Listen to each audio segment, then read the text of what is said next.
I must be quick, or I'm going to miss the trick. Or as we're talking today about, what does one call it? The subway, the metropolitan, the underground, or simply the tube, as it's better known to most Londoners. Today I'm very quickly going to talk to you about 3 underground systems. I'm going to talk to you about the London Underground system, which is probably the oldest. Indeed, I believe it is the oldest.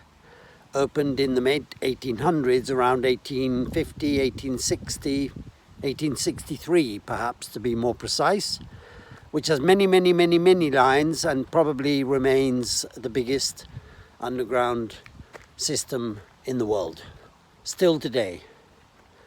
Then I'll be talking to you about the Milan Underground, opened in 1954, some years later, but still an extensive underground railway network.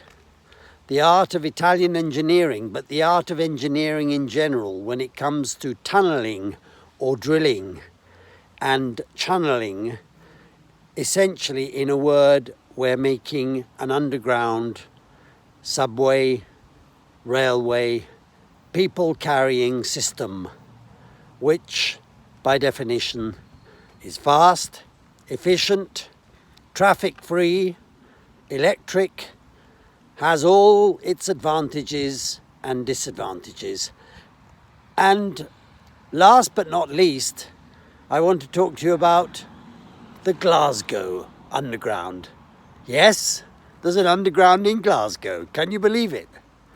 That was opened a little later, perhaps in the late 1800s. And it consists of 2 lines, often called the Clockwork Orange. Why the Clockwork Orange? Because there are 2 lines. One is orange and one is black.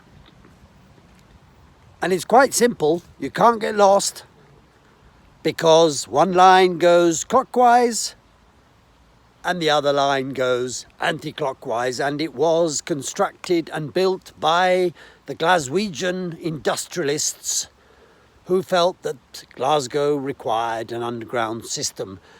We mustn't forget that, of course, Glasgow was a very prosperous, a very industrious city with enormous shipyards building many ships which then sailed the seas all over the world. But that made Glasgow a big industrious centre, and like everybody else, they needed an underground system. The Milan underground system, when I first arrived in Italy, consisted of 4. We had the red, the green, then came the yellow, then came others, and on so it goes. So it has developed and evolved over the years, just as the London Underground has developed and evolved over the years and expanded. A lot of the London Underground, to be honest, is not actually underground, it's overground, but it is still considered and classified as part of the underground network. One big difference between these various underground systems is the price, not the speed. The Milan Underground works on a time basis, so you buy your underground ticket, which lasts for 75 minutes. You can travel all around Milan Underground on one ticket for 75 minutes. In London, the price depends on the distance you travel. So it makes travelling on the underground quite expensive. Because if you go from Westminster Bridge to the Tower, it's relatively cheap. If you go as far as Vauxhall, it's rather more expensive. And if you get on the Jubilee line and you go up going north, it's even more expensive. We do actually have the Oyster card, which permits us not only to get a better price for public transport, which of course, apart from the underground system, then also takes in the other forms of public transport, in particular in London, buses, the famous hop-on, hop-off buses. Going back in time, in Milan, we have a very, very efficient tram system.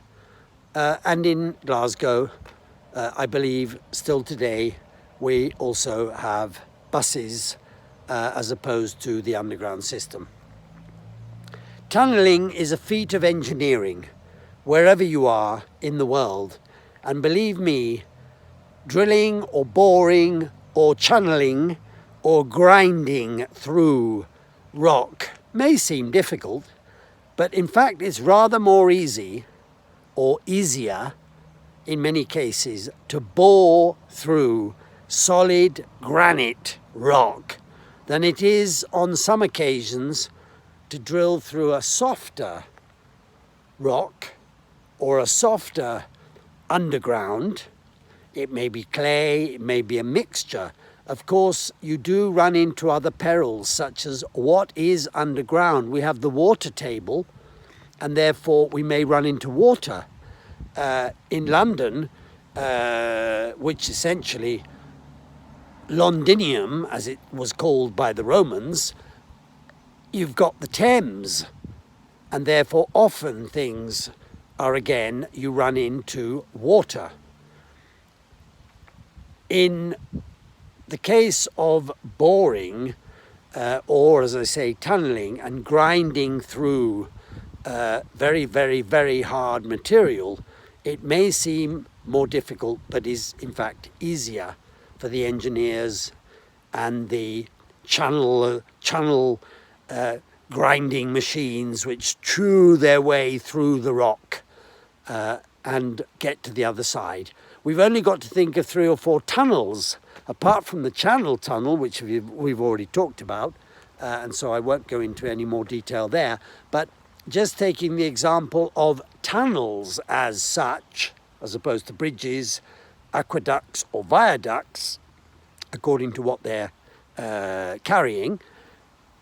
Think of the Mont Blanc Tunnel, a 12-kilometre tunnel which joins Italy with France, which goes under Mont Blanc, which stands at 4,800 metres at the peak.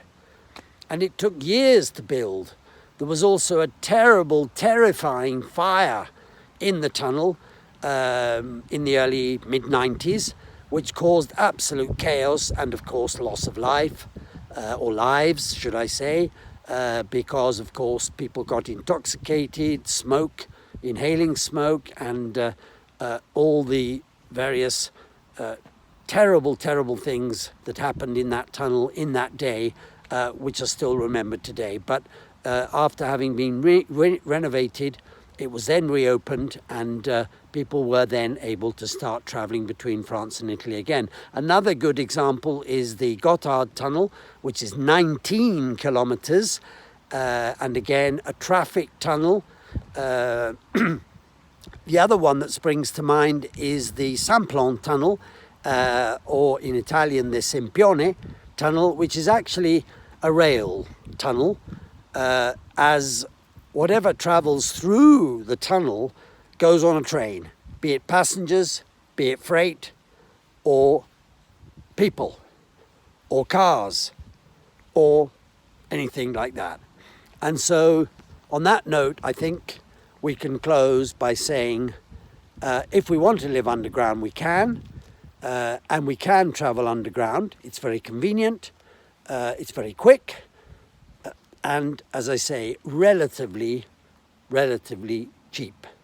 Environmentally friendly, but there are forever evolving new forms of transport. But for the moment, I think that one of the cleanest and most efficient ways of getting around city centres is on the underground system. And on that bright word for today, I'll close.